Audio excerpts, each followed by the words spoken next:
Job లేక ఇబ్బంది పడుతున్నారా? అయితే మెడికల్ కోడింగ్ మీకు మంచి ఆప్షన్. వెంటనే కాల్ చేసి కోర్సులో జాయిన్ అవ్వండి. నమస్తే రమగారు. నమస్తే జయ. రమగారు, చిన్నపిల్లలకి ఇప్పుడు మనము స్టోరీలు చెప్పే క్రమంలో ప్రతిరోజు ఒక స్టోరీ చెప్పాల్సి వస్తుంది. ఇక మా పాప అయితే రమగారు చిన్ని చిన్ని స్టోరీలు చెప్పొద్దమ్మా, రమాంటిని అడిగి పెద్ద పెద్ద స్టోరీలు చెప్పించుకో, ఎక్కువసేపు స్టోరీలు చెప్పు, లేదంటే రోజుకి 2 స్టోరీలు చెప్పని అడుగుతుంది. బహుశా మదర్స్ అందరు ఇదే ఫేస్ చేస్తున్నారేమో అనిపిస్తుంది నాకు కూడా. కొంతమంది అలా మీరు చెప్పే కథలు మా పిల్లలకి చెప్తున్నాం అంటే పిల్లలే డైరెక్ట్గా ఈ ప్రోగ్రామ్ చూడరు కదా, అవునవును, తల్లులు చూస్తారు ఈ కథని. అంటే కొంతమందికి కథలు చెప్పే ఆసక్తి ఉంటుంది, పిల్లలు కూడా వినే ఇంట్రెస్ట్ ఉంటుంది. మీ అమ్మాయి లాగా కనపడ్డప్పుడల్లా కథ అడుగుతుంటుంది. అవును, కొంతమంది వింటారు కదా, ఇంట్రెస్ట్ ఉండే పిల్లలకి చెప్పచ్చు. ఆల్మోస్ట్ అంటే ఇదేదో మనం చేసే దీని వల్ల కాకపోయినా ప్రతి తల్లి కూడా ఇది ఫాలో అవుతూనే ఉండుండొచ్చు బహుశా ఇంతకు ముందు నుంచి కూడా. ఈ స్టోరీ చెప్పటం అనేది ఏదో తనకు తెలిసిన ఒక కథ చెప్పటం అనేది. సో అందులో భాగంగా రమగారు ఈరోజు ఏదైనా ఒక మంచి కథ చెప్పండి. అందులో మనకి విక్రమార్కుడు, బేతాళుడు ఇలాంటి స్టోరీలు అంటే పిల్లలు చాలా ఇంట్రెస్ట్ చూపిస్తారు. వీటికి సంబంధించి ఏదైనా ఒక స్టోరీ చెప్తారా? చెప్తాం. అయితే విక్రమార్కుడు, బేతాళుడు, మనకి విక్రమ్ బేతాళుడు బాగా ఫేమస్ కదా. అవును, విక్రమ్ బేతాళుడు కథలేమో ఒక 28 కథలు, అది ప్రత్యేకమైన సిరీస్. అలా కాకుండా విక్రమార్కుడికి సంబంధించిన కథని చెప్తాం. ఓకే. విక్రమార్కుడికి ఏంటంటే ఆయన రాజు అయిన తర్వాత ఆయనకి దీనికి ముందు నేనేమిటి, నేను ఇప్పుడు రాజుని, నేను ఇప్పుడు విక్రమార్కుడిని, ఈ విక్రమార్కుడిగా పుట్టడానికి ముందు నేనేమిటి అని తెలుసుకోవాలని ఉండేదట. ఓకే. ఇప్పుడు ఎవరైనా మనం ఇప్పుడున్నాము, దీనికి ముందు మనం ఏమిటి, లేదా దీని తర్వాత మనం ఏమిటి అనే జిజ్ఞాస మనుషులకు సహజంగా ఉంటుంది. మిగిలిన రకరకాల వ్యవహారాల్లో పడి అవన్నీ జ్ఞాపకం చేసుకోరు, పెద్దగా ఆలోచించరు. రాజు కదా ఈయన, పూర్తిగా అంతా సామ్రాజ్యం సుస్థిరంగా అయిపోయాక ఏదో ఒకటి తోచక ఆలోచిస్తూ ఆయనకి నా ముందు జన్మలో నేనేమిటో తెలుసుకోవాలి అని అందరినీ అడగటం మొదలుపెట్టాడు. అయితే ఏమైంది, కొన్ని రోజులు ఇలా ప్రశ్నించాడు. ఏ జ్యోతిష్యుడు వచ్చినా ముందు జన్మలో ఏమిటి నేను అని అడుగుతూ ఉండేవాడు. అడగ్గా కొన్నాళ్ళకి ఏమైంది, ఈయనకి మంత్రి ఉన్నాడు భట్టి, ఈయన తమ్ముడే. ఆ భట్టి ఏమన్నాడంటే, ఇలా కాదు మీకు తెలుసుకోవాలని ఉంది కదా అని రాజ్యంలో ప్రకటించాడు. విక్రమార్క మహారాజు తాలూకు ముందు జన్మ ఏమిటో చెప్పగలిగిన వాడికి గుమ్మడికాయ ఇంత బంగారం ఇస్తామని. ఓకే, వచ్చేసారు అందరూ. అప్పుడు దాని వెనకాల కింద ట్యాగ్ లైన్ రాశారనమాట ఇంకొకటి, అబద్ధం చెప్పిన వాడికి శిరచ్ఛేదం చేస్తాము, తప్పు చెప్తే శిరచ్ఛేదం చేస్తాము. ఇప్పుడు వాడు ఏదో చెప్పాడు, అది తప్పో రైటో మనకు ఎలా తెలుస్తుంది? కానీ జనాలు భయపడతారు కదా, భయపడి ఏం చేశారు, వచ్చిన జనాలు సగం మంది వెనక్కిపోయారు. కొంతమంది కొద్దిగా ట్రై చేయబోయి ఈ భట్టిని, ఆయన కత్తిని చూసేసరికి జనాలు బెదిరిపోయారు, తగ్గిపోతే రోజులు గడుస్తుంటే ఎవరు రావటల్లా. ఈ రాజుగారు రోజు ఈ భట్టిని, ఏం చేసావు, ఏమిటి నా సంగతి చెప్పు, నాకు నిద్రలో కూడా అదే కళ వస్తుంది అంటుండేవాడు అనమాట. నిద్రపోతే ఏవో కనపడుతున్నాయట, ఆ కనపడుతున్నది ఏమిటో నాకు క్లారిటీ లేదు, నువ్వు కనుక సరిగ్గా కనుక్కొని చెప్తే దాన్ని కనెక్ట్ చేసుకుంటాను అనేవాడు. ఇది తోచక చేసే పనే నిజానికి, కానీ ఆయనకు ఆసక్తి ఉంది రాజుగారు. సరే ఏమైంది, ఆ రాజ్యంలో ఒక శంకర్ భట్టు అని ఒక బ్రాహ్మడు ఉన్నాడు. ఆయనకి పాపం అసలు డబ్బులు లేవు, ఆయన చాలా బీదవాడైతే ఈ చాటింపు విన్నాడు, గుమ్మడికాయ ఇంత బంగారం ఇస్తారు అని. ఆ గుమ్మడికాయ ఇంత బంగారం తీసుకురావచ్చు కదా, నువ్వు కూడా జ్యోతిష్యం చదువుకున్నావని భార్య రోజు పోరేది ఆయన్ని.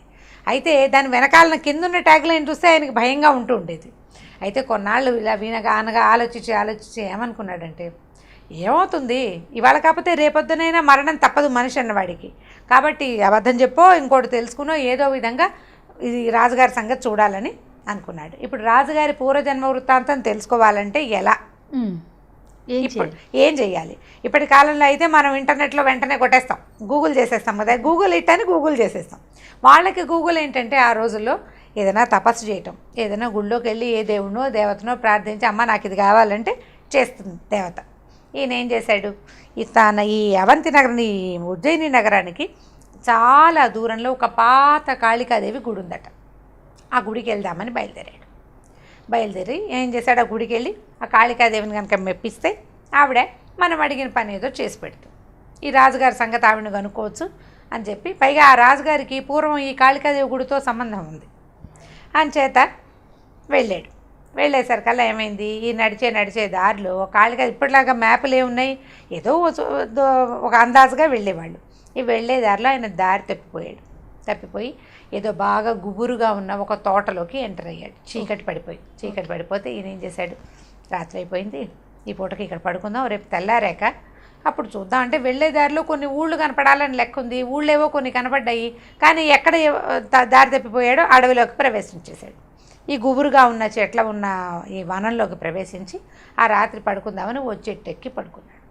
పడుకునేసరికల్లా 12 ఏమో అయింది. అర్ధరాత్రి అయ్యేసరికల్లా డమ డమ డమ డమ అని పెద్ద పెద్ద చప్పుళ్ళు వినపడుతున్నట్టు ఏదో డమరకం లాంటిది మోగుతోంది. చుట్టూత మొత్తం అంతా వనమంతా కాంతివంతంగా అయిపోయింది.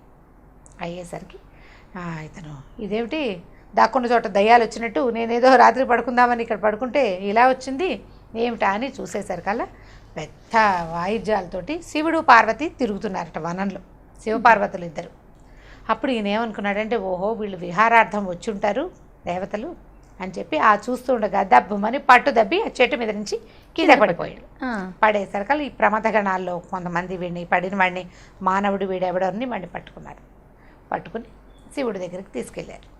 ఆయన ఏమన్నాడంటే, ఇది నువ్వు దారి తెప్పి వచ్చావు కానీ మారేడు వనమట అది. ఓహో, మాకు మారేడు చెట్లు ఇష్టం, శివుడికి మారేడు దళాలు ఇష్టం కదా.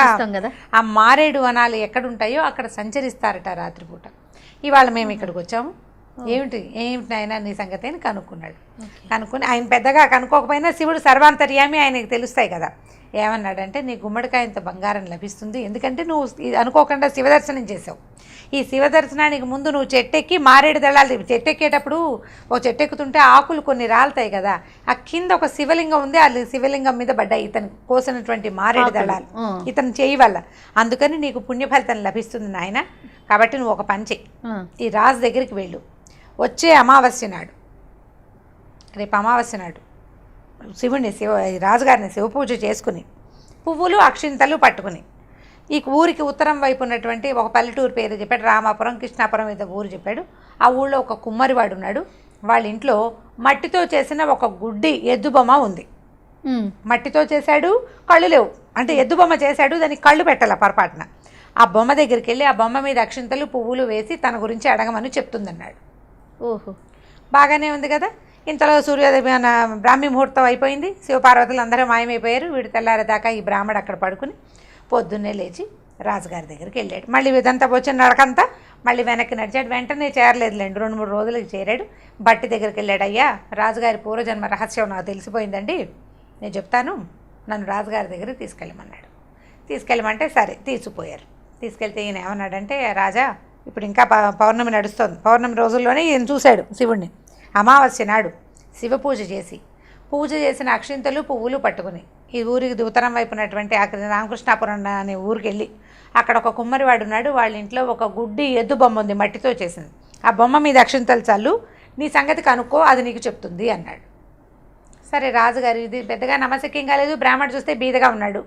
సరే దీని సంగతి ఏమిటో చూద్దామని ఈ 15 రోజులు ఈ బ్రాహ్మణ్ణి పోషించండి, ఇక్కడే ఉంచుకుని 15 డేస్ తర్వాత ఈ అమావాస్య వచ్చాక అక్కడ ఏదో విషయం తేలాక అప్పుడు వీటి సంగతి చూద్దామన్నారు. సరే బ్రాహ్మణ్ణి పోషించడం అంటే ఏమిటి, వాడికి చక్కగా ఇబ్బడి ముబ్బడిగా అన్నీ ఇచ్చి ఇంటికి పంపించారు. ఇంటి దగ్గర 4 సైనికుల్ని కాపలా పెట్టారు. ఇంటికి 10 హాయిగా తిన్నారు. ఈ 15 రోజులు గడిచాయి.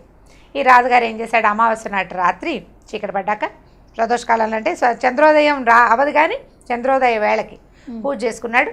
శివ పూజ చేసి అక్షతలు పువ్వులు పుచ్చుకుని ఆ రామకృష్ణాపురం రథం వేసుకుని అక్కడికి వెళ్ళాడు. వెళ్తే ఒక కుమ్మరివాడి ఇంటికి వెళ్ళాడు. ఆ ఇంట్లో ఒక పెద్ద సైజు ఎద్దు బొమ్మను.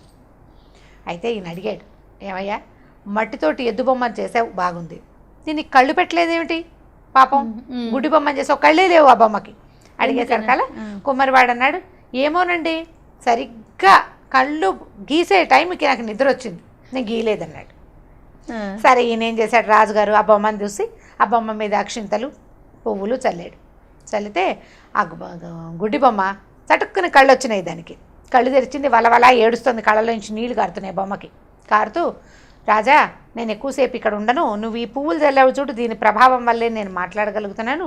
వచ్చే అమావాస్య నాడు ఊరికి తూర్పు వైపున ఉన్నటువంటి శ్మశానంలో చెట్టు మీద ఒక పిశాచి ఉంది, దాని మీద ఈ పువ్వులు అక్షింతలు అక్కడ కూడా చల్లు, అది నీకు చెప్తుంది ఓకే అని చెప్పాడు. చెప్పి గుడ్డి బొమ్మ ఆ కళ్ళు మూసుకుపోయినాయి, టపికని పగిలిపోయింది. బొమ్మ కాస్త పగిలిపోయింది. రాజుగారు అవురా ఇదేమిటి, ఏదో చేయబోతే ఇలా అయింది, సరే చూద్దామని మళ్ళీ ఇప్పుడు మళ్ళీ అమావాస్య రావాలంటే ఈసారి 1 రోజులు ఆగాలి. ఈ 1 రోజులు ఈగర్గా వెయిట్ చేశాడు రాజు విక్రమార్కుడు. సరే మళ్ళీ అమావాస్య వచ్చింది, ఈసారి పూజ చేశాడు. ఇప్పుడు ఊరికి తూర్పునున్న ఉజ్జయిని నగరానికి తూర్పు వైపు ఉన్న శ్మశానానికి వెళ్ళాడు. ఆ శ్మశానంలో ఒక పెద్ద చెట్టు ఉంది. ఆ చెట్టును ఆశ్రయించుకుని ఒక పిశాచి ఉంది. ఈయన వెళ్ళాడు. వెళ్ళి ఎక్కడుందా అని వెతికాడు. ఆ చెట్టు దగ్గరికి వెళ్ళాడు. వెళ్ళి ఈ పూజ చేసిన పువ్వులు అక్షింతలు దాని మీద చల్లాడు. చల్లేసరికల్లా ఆ పిశాచి అంది, నేను నీతో ఎక్కువసేపు మాట్లాడలేను, ఈ పువ్వుల వల్ల నాకు కొంచెం పుణ్యం వచ్చింది కాబట్టి దాంతో మాట్లాడతాను, 2 నిమిషాలే, ఆ తర్వాత నేనే నిన్ను చంపేస్తాను, కాబట్టి నా మాట పూర్తయిన మరుక్షణం ఇక్కడి నుంచి పరిగెత్తుకుంటూ వెళ్ళి పారిపోమని. సరే ముందే చెప్పింది. ఏం చెప్పిందంటే, వచ్చే అమావాస్య నాడు ఇంకొక అమావాస్యకి మీ మంత్రి గారి పెద్ద ఆయనకి బోలంతమంది మంత్రులు ఉన్నారు. చివరి చిన్న మంత్రి ఉన్నాడు. చిన్న మంత్రికి 9 ఏళ్ల కూతురు ఉంది. ఆ 9 ఏళ్ల కూతురు మీద ఈ అక్షింతల పువ్వులు చల్లి ఆ అమ్మాయిని అడుగు, అది నీకు నిజం చెప్తుంది, నీ పూర్వజన్మ రహస్యం చెప్తుందని చెప్పింది. మళ్ళీ రాజుగారికి మళ్ళా బేతాళి చెట్టెక్కాడండి. ఈ కథ ఇక్కడ అవ్వలేదన్నమాట. ఈ లోపల ఈ వేయగానే ఈ పిశాచి మామూలుగా ఉన్నది కాస్త దానికి బోళ్ళని పళ్ళు గోళ్ళు పెరిగిపోతున్నాయట. రాజుకి అర్థమైంది ఇది మన మీద పడుతుందని. ఈయన ఏం చేశాడు, పరిగెత్తుకుంటా చెట్టు దిగేసి రథం ఎక్కి పరిగెత్తుకుంటూ బయటకు వచ్చేసాడు అక్కడి నుంచి. తర్వాత జరగబోయేది ఏమిటి, మనిషిగా ఈయన గొప్పవాడు కానీ పిశాచాల దగ్గర ఆయన పవర్ పనిచేయదు కదా, కత్తులు గిత్తులు పనిచేయవు. పారిపోయి వచ్చేసాడు. మళ్ళీ 1 రోజులు ఆగాడు. అయితే ఈ 1 రోజులకి 10 రోజుల ముందే పౌర్ణమి వెళ్ళంగానే మంత్రులందరినీ పిలిచి అందులో చిన్న మంత్రిని అడిగాడు, నాయన నీకు 9 ఏళ్ల కూతురుందంటే ఉందండి అన్నాడు. అయితే అమావాస్య నాడు మీ అమ్మాయితోటి నాకు పని ఉంది, మీ ఇంట్లో శివ పూజ చేసుకోవడానికి వీళ్ళు ఏర్పాటు చేసి నాకు పూజ చేసుకోవడానికి ఏర్పాటు చేసి మీ పిల్లని నాతో ఏకాంతంగా వదిలిపెట్టాలి అని చెప్పాడు. ఈ మంత్రి హడిలిపోయాడు. ఊరినాయన ఈయన ఏం చేయబోతున్నాడు ఈ పిల్లతోటి. ఇంతకుముందు ఈయన విక్రమార్కుడికి సిద్ధి ఎలా వచ్చిందంటే తన తల తనే నరుక్కుని కాళికాదేవికి బలిచ్చుకుని తనని విక్రమార్కుడిగా విజయం పొందాడు. కాళికకి తనని తలే బలిచ్చుకున్నాడు. అంత భక్తుడు అంత పని చేశాడు ఆయన. అంటే అలాంటి పని చేయగలిగిన వాడు. పైగా ఈ 3 నెలల నుంచి ఓ రోజు నెలకోసారి ఆ ఊరు వెళ్తాడు, ఇదేమిటో శ్మశానానికి వెళ్ళి వచ్చాడు. ఇప్పుడు కొత్తగా ఈ కథ మొదలు పెట్టాడు. పిల్లని ఏమైనా బలిస్తాడేమోనని హడిలిపోయారు వాళ్ళు. భయమేసింది వాళ్ళకి. తర్వాత జరగబోయేది ఇదేనేమోనని అక్కడి నుంచి బొణుక్కుంటూ ఎలాగో పాపం ఆ 10 రోజులు గడిపారు. ఆ అమావాస్య పూట మరి రాజు కాదని లేరు. ఏడ్చుకుంటూ పిల్లని ఇంకా కోల్పోతామనుకుని శివ పూజకి ఏర్పాటు చేశారు. ఇప్పుడు 3వ నెల అమావాస్య నాడు రాజుగారు సపరివారంగా మంత్రి గారింటికి వెళ్ళాడు. చిన్న మంత్రి, సాధారణమైన వాడు. చిన్న మంత్రి అంటే ఓ 25 మంది మంత్రులు ఉంటే చివరి వాడు చిన్న పోస్టు, చివరి పోస్టు. సరే వాళ్ళ ఇల్లు ఏదో సుమారైన ఇల్లు, ఇంత పిల్ల ఉంది. వెళ్ళాడు. పూజకు ఒక గది ఏర్పాటు చేశారు, ఒక పెద్ద హాల్ లాంటిది అక్కడ పెట్టారు. శివలింగం పెట్టి పువ్వులు గివ్వులు పెట్టారు. ఈ పిల్లని అక్కడ కూర్చోబెట్టి ఇంటిని బాధి ఏడ్చుకుంటూ బయటికి పోయారు. పిల్లని ఏం చేసేస్తాడో ఈయన ఏం చేశాడు, తన పద్ధతి ప్రకారం శివ పూజ చేసుకున్నాడు. ఈ కూర్చున్న పిల్ల చక్కగా బాసిపెట్టలేసుకుని ముచ్చటగా కూర్చుని 9 ఏళ్ల పిల్ల అంటే ఎంత ఉంటుంది, ఎంత ఉండదు, చిన్నపిల్లే కదా. ఏం చేశాడు, ఈ పువ్వులు అక్షింతలు అమ్మాయి మీద చల్లాడు. అమ్మ నా సంగతి నీకు తెలుసా, నేనెవరో నీకు తెలుసా, నేను ఇంతకుముందు 2 చోట్లకి వెళ్ళాను. వాళ్ళిద్దరూ ఒకళ్ళ తర్వాత ఒకళ్ళు నీ వైపు నన్ను మళ్ళించారు, నీ వైపు నా దారి మళ్ళించారు. నీకు నేను తెలుసా, తెలిస్తే దాచకుండా చెప్పు అన్నాడు. ఆ పిల్ల నవ్వింది. నవ్వితే ఈయనకి చాలా సంతోషం వేసింది. నవ్వేసరికి ఎందుకు తనకి సంతోషం వేసిందో ఆయనకి తెలియదు. అప్పుడు ఏం చెప్పిందంటే, రాజా కిందటి జన్మలో నువ్వు రామశర్మ అనే ఒక బ్రాహ్మడివి, నీకు ఒక భార్య, ఓ కొడుకు, కోడలు ఉన్నారు. అయితే మీరున్న ఊళ్ళో చాలా ఎక్కువ ఫ్లడ్స్ లాంటివి వచ్చి జనజీవనం అంతా అల్లకల్లోలం అయిపోతే ఏం చేశాం మేము, ఈ అల్లకల్లోలం అయిపోయిన తర్వాత మొదటి 3-4 రోజుల పాటు మన ఇంట్లో భోజనమే లేదు, ఆహారం లేదు. 4 రోజుల పాటు పస్తులున్నాం. 5వ రోజు కొంచెం వాన గీనా తగ్గి జనాలంతా కొంచెం శాంతన పొందుతున్నారు. అంటే ఊళ్ళో జనాలు కొద్దిగా సద్దుమణిగా కాడావిడంతా. 5వ రోజు ఈ బ్రాహ్మడట యాయవారానికి వెళ్ళాడు. అంటే మామూలుగా బ్రాహ్మలు పూజలు అవి చేయిస్తారు ఎవరింట్లోన్నా. వాళ్ళు ఏమైనా ఇస్తే తెచ్చుకుంటారు. ఏ పూజలు అవి లేని రోజుల్లో వీళ్ళు ఏం చేస్తారంటే భిక్షకి వెళ్తారు ఊళ్ళోకి. వెళ్తే ఈ ఊళ్ళల్లో గృహస్థులు ఏదైనా బియ్యము అవి ఇవి ఇస్తే అవి తెచ్చుకుని వంట చేసుకోవాలి. అయితే ఈయన వెళ్ళేసరికి ఊళ్ళోకి ఊరంతా అల్లకల్లోలక. నిన్ననే ఫ్లడ్స్ తగ్గితే ఇవాళ వాళ్ళు టెంగు రంగామని ఉండలేరు కదా. ఆ ఊరంతా అల్లకల్లోలంగా ఉంది. ఏదో జనాలంతా ఎక్కడెక్కడ వస్తువులు తెచ్చుకుంటారు. తడిసిపోయిన నీళ్లు బాగు చేసుకుని గందరగోళంగా ఉన్నారు. 4 గుప్పెళ్ళ బియ్యం మాత్రమే దొరికినాయట ఆ రోజు. ఓకే, 4 గుప్పెళ్ళ బియ్యం వస్తే ఈ బియ్యం పుచ్చుకుని ఈయన ఇంటికి తీసుకొచ్చాడు. తీసుకొస్తే భార్య ఏం చేసింది, కోడలు కూడా మరి పెద్దదేం కాదు, పెద్ద కొడుకు 18 ఏళ్ళ కొడుకు, ఓ 13-12 ఏళ్ళ చిన్నపిల్ల కోడలు. అయితే ఈ భార్య ఈ 4 గుప్పెళ్ళ బియ్యాన్ని ఇంట్లో ఏ శనగపిండి ఉందో లేకపోతే ఏ పెసరపప్పు ఉందో అది వేసి మొత్తాన్ని వీళ్ళు తినడానికి ఒక పదార్థం ఏదో తయారు చేసింది. 4 విస్తళ్ళలో అంతంత ఉన్నది ఎంతో పదార్థం. 4 పెళ్ళి బియ్యం అయితే ఎంత వస్తుంది? 4 భాగాలు చేసి భోజనాన్ని కూర్చున్నారు. కూర్చుంటే బయట నుంచి ఓ 2 బ్రాహ్మలు తలుపు కొట్టారు. బయట తలుపు కొట్టి మాకు ఆకలిస్తుంది నాయన, 5 రోజులైంది ఆహారం తిని, ఏదైనా ఒక ముద్ద పెట్టండి, భోజనం పెట్టండి, బ్రాహ్మలు ఇల్లని తెలిసే వచ్చామని అడిగారు. అడిగేసరికల్లా ఈ బ్రాహ్మడు లోపలికి వచ్చేసరికల్లా ఆయన భార్య పెద్దగా గర్జించి 5 రోజులు పస్తు తర్వాత ఇవాళ మనం అన్నం తినడానికి వస్తే వీడెవడో వస్తావా అని చెప్పి తన విస్తరి తన కొడుకు విస్తరి పక్కకు పెట్టి, నేను నా కొడుకు తినకుండా కుదరదు, నువ్వు నీ కోడలు ఏం చేసుకుంటారో చేసుకుంటాను. తనతో పాటు కొడుకును కూడా ఆవిడ కొడుకు నా కొడుకు అన్నానికి మాడిపోతాడు. ఇంకా చిన్నదైన కోడలు మాడినా ఆవిడకి లెక్కలేదు, కోడలు ఎవరి పిల్లో, ఈవిడ కొడుకు తను మాడకూడదు, మేము మాడం, నువ్వేం చేసుకుంటావో చేసుకో అని 2 విస్తళ్ళు పక్కకు తీసుకుంటే ఈయన కోడలి కేసు చూస్తే మీరు ఏది చెప్తే అదే చేస్తాను మామయ్య గారు అని చెప్పింది పిల్ల.